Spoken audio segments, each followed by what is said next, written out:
L'accès aux activités minières et l'amélioration du climat des affaires en République démocratique du Congo, c'est autour de ce thème que le ministre d'État en charge de relations avec le Parlement, Maître Guy Luando Mboyo, a brillamment défendu son mémoire en vue de l'obtention du diplôme d'études supérieures en droit économique et social à la faculté de droit de l'université de Kinshasa.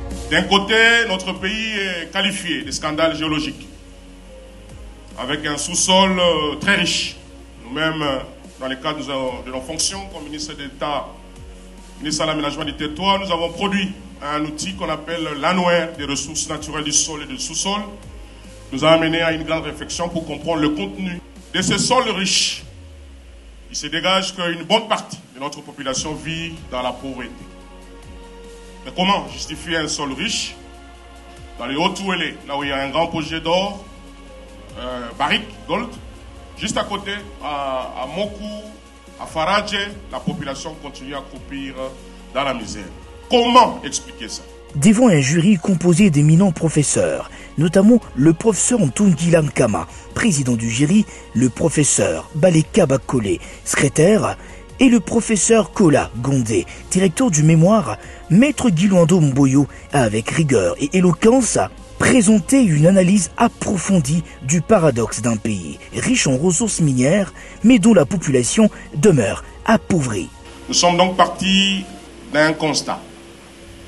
Ce constat, je ne suis pas le seul à le faire.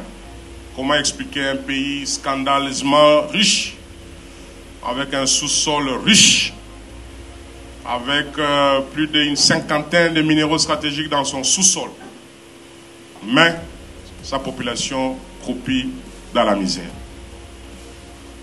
Nous avons donc essayé d'expliquer les cadres normatifs qui encadrent ce secteur minier.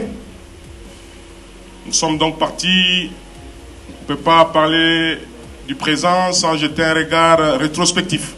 Nous avons donc analysé les instruments qui ont régenté ce secteur dans le passé, qui dit passé, avant, pendant et après la colonisation. On ne peut pas parler développement, on ne peut pas parler action publique sans moyens.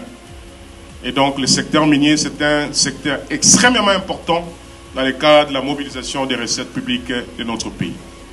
Et nous avons donc insisté également pour les mécanismes de financement, d'encadrement, pour que la population locale, auprès de qui ces activités sont exercées, ne se sentent pas délaissées. Il faut qu'ils se sentent impliqués, d'où la transparence qui doit régner dans ce secteur pour permettre à ce que les populations puissent réellement en bénéficier. Impressionné par la clarté de l'exposé et la pertinence de réponses apportées lors de la séance des questions-réponses, le jury a unanimement décidé d'approuver le mémoire et d'attribuer à son auteur la mention très grande distinction. Après délibération à huis clos, le jury a pris la décision suivante. Le candidat, M. Luando Mboyo, a réussi avec la mention la plus grande distinction. C'est donc dans l'ambiance bon enfant que s'est clôturée cette cérémonie de grande envergure. Pour le ministre d'État, cette réussite ne marque pas une fin, mais le prolongement d'un parcours scientifique déjà engagé. Maître Guy Luando Mboyo a en effet annoncé son intention de poursuivre ses recherches en vue de la préparation d'une thèse de doctorat en droit.